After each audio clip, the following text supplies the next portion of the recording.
nosso Novamente de hoje, nós continuamos falando sobre o livro de Efésios. Nós entramos ontem no capítulo 5 e eu fiz questão de fazer uma certa introdução a respeito do que nós conversaremos a partir de hoje em cima do capítulo 5.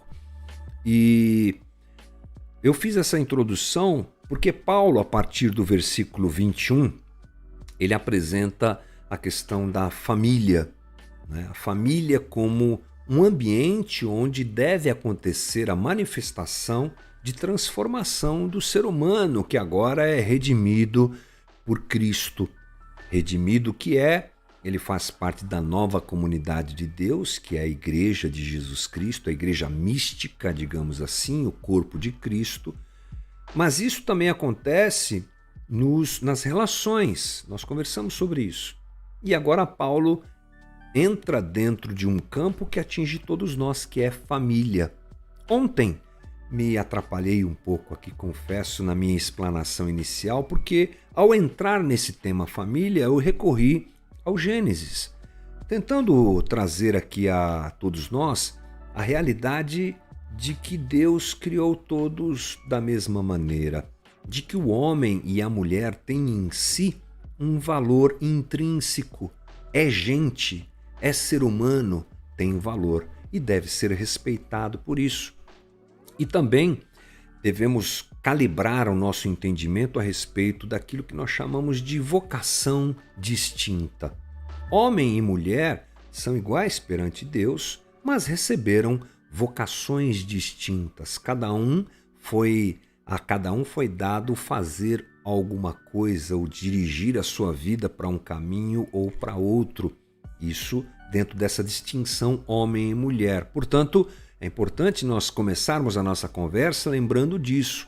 E lembrando também que a deformidade da imposição machista sobre as relações acontece como fruto daquilo que aconteceu na queda. O pecado, a degradação do gênero humano, o distanciamento que nós escolhemos viver de Deus, gerou em nós esse entendimento equivocado de que somos superiores. E os homens abraçaram isso na maneira de se relacionar com as mulheres, impondo a sua força. Vem aí a manifestação do machismo, que deve ser percebida como algo realmente sem base nenhuma, principalmente, é óbvio, no cristianismo. Mas vamos lá então, a gente entra hoje, ou a partir de agora, nessa conversa mais pontual de Paulo sobre o relacionamento familiar. Eu quero ler com você a partir do versículo 21, que Paulo diz assim, Efésios 5, 21. Sujeitem-se uns aos outros por temor a Cristo. Mulheres, sujeitem-se a seus maridos, como ao Senhor. Pois o marido é o cabeça da mulher, como também Cristo é o cabeça da igreja, que é o seu corpo, do qual ele é o Salvador. Assim como a igreja está sujeita a Cristo, também as mulheres estejam em tudo sujeitas a seus maridos. Maridos, amem suas mulheres, assim como Cristo amou a igreja e entregou-se a si mesmo por ela, para santificá-la, tendo-a purificado pelo lavar da água mediante a palavra, e apresentá-la a si mesmo como igreja gloriosa, sem mancha, nem ruga ou coisa semelhante, mas santa e inculpável. Da mesma forma, os maridos devem amar as suas mulheres como seus próprios corpos. Quem ama a sua mulher, ama a si mesmo. Além do mais, ninguém jamais odiou o seu próprio corpo. Antes, o alimenta e dele cuida, como também Cristo faz com a igreja, pois somos membros do seu corpo. Por essa razão, aliás, eu preciso mudar aqui a tela, né? Então vamos lá, 31. Por essa razão, o homem deixará pai e mãe e se unirá à sua mulher, e os dois se tornarão uma só carne. Este é um mistério profundo, refiro-me, porém, a Cristo e à igreja. Portanto, cada um de vocês também ame a sua mulher, como a si mesmo, e a mulher trate o marido com todo respeito. Uau! O que é isso aqui, gente? Bom, vamos nos lembrar que a conversa toda de Paulo, o geral dessa conversa tem a ver com respeito nas relações. Por isso eu fiz questão de ler o texto inteiro. A pergunta é, diante do que eu li, diante do que você leu comigo aí, o homem é superior à mulher? Como deve ser essa relação entre ambos dentro do casamento? Como deve ser essa relação homem e mulher na sociedade? Vamos começar nos lembrando que Paulo defende a igualdade entre os seres humanos. Aquilo que nós percebemos ontem em Gênesis, Paulo, ele reproduz isso. E ele diz ali em Gálatas 3:28, não há judeu, nem grego, nem escravo, homem, nem mulher, todos são um em Cristo Jesus. Paulo, portanto, reafirma a sua teologia. Homem e mulher são iguais diante de Deus. Não há um dom específico para um homem, para o homem.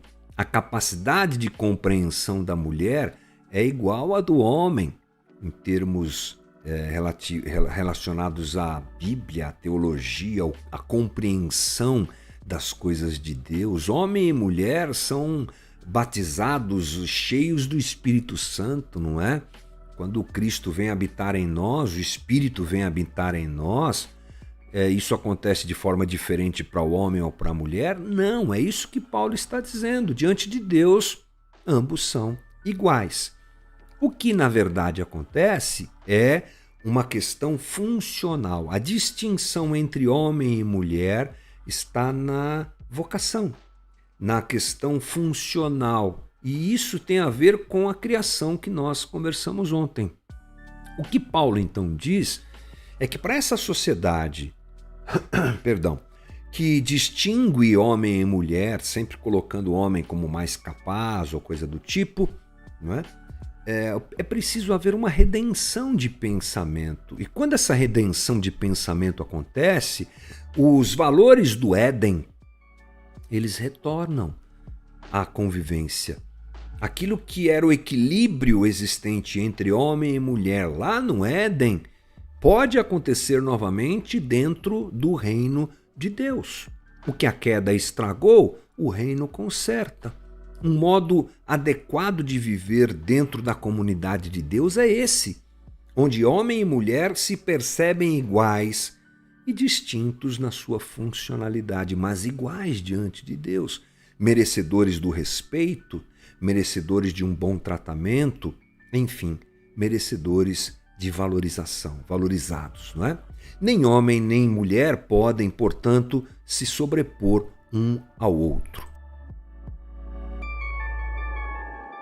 Nós continuamos a leitura, agora abrindo um espaço para o versículo 21 e 22, porque aqui é que mora um perigo muito sério. Aqueles que se colocam como utilizadores desse texto para pregarem e viverem uma sujeição da mulher ao homem, se esquecem que o texto ele não começa no 22. Geralmente a gente lê o 22 nesse texto aqui. Aliás, na minha Bíblia, deixa eu abrir de novo aqui, não poderei mostrar para vocês aqui, mas estou abrindo aqui uma tela aqui para me confirmar o que eu estou dizendo. É interessante que nas nossas Bíblias hoje você tem aquelas divisões por temas, não é? E nesse capítulo aqui, o versículo 21 se separa do 22, porque o 22 começa agora a falar sobre deveres conjugais. Talvez na sua Bíblia esteja assim também. Mas no grego não tem isso aí, gente. Aliás, na língua grega, no original escrito por Paulo, não tem capítulo, não tem versículo. Se você quiser saber, não tem nem separação por palavras, porque o preço do papiro era muito caro, muito alto. Então eles economizavam escrevendo tudo juntinho. Exatamente. Então na cabeça de Paulo não tem essa separação que nós fazemos hoje. E eu trago aqui o 21 e o 22 juntos para fortalecer essa realidade para você. Como é que está escrito aí no 21 e no 22, conforme está na tua tela? Sujeitem-se uns aos outros por temor a Cristo. Paulo está falando da comunidade que tem que se sujeitar um ao outro. E aí depois ele entra, mulheres, sujeitem-se a seu marido como ao Senhor. A palavra submeter-se aqui é uma palavra grega, hipotasso, que quer dizer organizar sob, subordinar, sujeitar, colocar em sujeição, sujeitar-se, obedecer, submeter ao controle de alguém, render-se à admoestação ou conselho de alguém, e aí por diante. O verbo indica sujeição, não é? Mas, se apropriando equivocadamente dessa leitura, é que aparece essa ideia do marido dominar a esposa, não é? Vem a ideia do marido se sobrepujar sobre a esposa. É isso aí, mulher, sujeite-se ao marido. Então cala sua boca, porque quem manda aqui sou eu. É isso aí. Não é essa a ideia de Paulo. Pense comigo. O sujeitar-se do 21 é o mesmo sujeitar-se do 22. A palavra sujeitem-se, vou voltar aqui, ó. Olha lá, sujeitem-se uns aos outros. É a mesma palavra. Mulheres, sujeitem-se aos seus maridos. No 21, Paulo está falando a comunidade. No 22, ele estica isso, ou condensa isso, melhor dizendo, à relação homem e mulher. O texto está ligado a uma continuidade. A ideia não é de submissão baseada na força, na exploração, na inferioridade, mas em uma relação de amor, porque é isso que Paulo vem construindo antes do 22. Andem juntos, se relacionem em amor. E aí ele diz, vocês aí de Éfeso, submetam-se uns aos outros por temor a Cristo. Mulheres, submetam-se aos seus maridos. Gente, não há lugar no Evangelho para opressão. Vamos nos lembrar o contexto dessa escrita aqui. Éfeso e Corinto são locais problemáticos. Éfeso, nós temos ali uma ênfase na sexualidade e no domínio feminino pela adoração a Diana. Essa deformidade machista é presente em Éfeso porque ali é um centro de adoração a Diana. Essa é a realidade. Paulo quer, ao contrário, inverter essa situação e trazer a relação marido e mulher, homem e mulher, à realidade da nova comunidade de Deus. Paulo não está diminuindo a mulher como muitos pensam. Voltando aqui no texto, olha o que ele diz. O marido é o cabeça da mulher como Cristo é o cabeça da igreja, que é o seu corpo, do qual ele é o Salvador. Assim como a igreja está sujeita a Cristo, também as mulheres estejam em tudo sujeitas a seus maridos. Bem, Paulo não precisaria diminuir a mulher. Essa já é a realidade do cenário judaico, onde a mulher não valia nada. E essa é a realidade dos pagãos ali em Éfeso. Paulo, ao contrário, ele está cobrando do homem uma posição de cuidado com a mulher. Quando a gente lê ali, o marido é o cabeça da mulher, incrível, é isso aí, vão mandar mesmo. Só que na sequência Paulo diz, como também Cristo é o cabeça da igreja. Então tem uma comparação, tem um padrão. Esse padrão é a relação entre Cristo e a igreja. E essa é a situação talvez mais importante desse texto. A ideia não é de privilégio do homem, mas de responsabilidade. Não há aqui um aval à tirania, à exploração, mas ao cuidado. Como é o cuidado, como é a relação entre Cristo e a igreja? É de exploração? Você vê Cristo explorando a igreja? Ou você vê Cristo se doando à igreja? Então, marido, seja a cabeça da mulher como Cristo é o cabeça da igreja. Se doando, se entregando e cuidando dela. Essa é a ideia. E ao E a contrapartida disso é a entrega da mulher em ser cuidada pelo marido, como a igreja se entrega a Cristo. Esse é o exemplo de Paulo. Não há aval à tirania, nem apelo à submissão exploradora para a mulher. Não. Aqui é uma questão simples. Homem, seja marido, homem, seja a cabeça da mulher, como Cristo é a cabeça da igreja. Cuida dela aí, camarada. É a sua responsabilidade e você vai se entregar por ela e, se precisar, você morra por ela. Não foi isso que Cristo fez? Mulher, sujeite-se ao seu marido. Permita-se ser cuidada por ele. Permita-se ser amada por ele. Reconheça o sacrifício, a entrega e o amor do seu marido e se sujeite a isso. Muito bom. Vamos lá ver o que John Stott diz sobre isso. Não há nada de aviltante nisso, diz ele, pois sua submissão não deve ser obediência impensada ao domínio dele, mas sim uma grata aceitação ao seu cuidado. Citando Marcos Barth mais uma vez, a submissão ao marido e o respeito por ele não são especificamente exigidos por parte da esposa. Não é de modo algum a submissão de um gato de colo ou de um cachorro agachado. Forte isso, né? Paulo está pensando no companheirismo voluntário, alegre e bem pensado, como demonstra o relacionamento entre Cristo e igreja. Então o destaque aqui é o papel sacrificial do homem em cuidar da esposa, e não há opção ao homem. Ele deve fazer isso assim como Cristo fez pela igreja. Finalmente, Paulo chega no 25 dizendo: maridos, amem suas mulheres como Cristo amou a igreja e entregou-se a si mesmo por ela, para santificá-la, tendo-a purificado pelo lavar da água mediante a palavra, e apresentá-la a si mesmo como igreja gloriosa, sem mancha, nem ruga ou coisa semelhante, mas santa e inculpável. Da mesma forma, os maridos devem amar as suas mulheres como a seus próprios corpos. Quem ama a sua mulher, ama a si mesmo.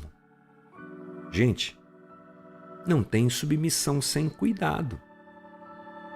O homem que se comporta assim terá por contrapartida a entrega da mulher a esse cuidado. E esse é o caminho proposto por Paulo aqui. John Stott mais uma vez diz: é de Cristo como cabeça que o corpo deriva. A sua saúde cresce para a maturidade. Sua supremacia expressa cuidado mais do que controle, cuidado mais do que controle, responsabilidade mais do que domínio. Essa verdade é endossada pelo acréscimo surpreendente das palavras, sendo este mesmo salvador do corpo. O cabeça do corpo é o salvador do corpo. A característica da sua condição de cabeça não é tanto a de Senhor, mas a de Salvador. Impressionante essa conversa aqui. Não é somente pelo papel de homem e mulher, mas a respeito da relação entre ambos. E não tenha dúvida que Paulo ele repudia o autoritarismo, tanto de uma parte quanto de outra.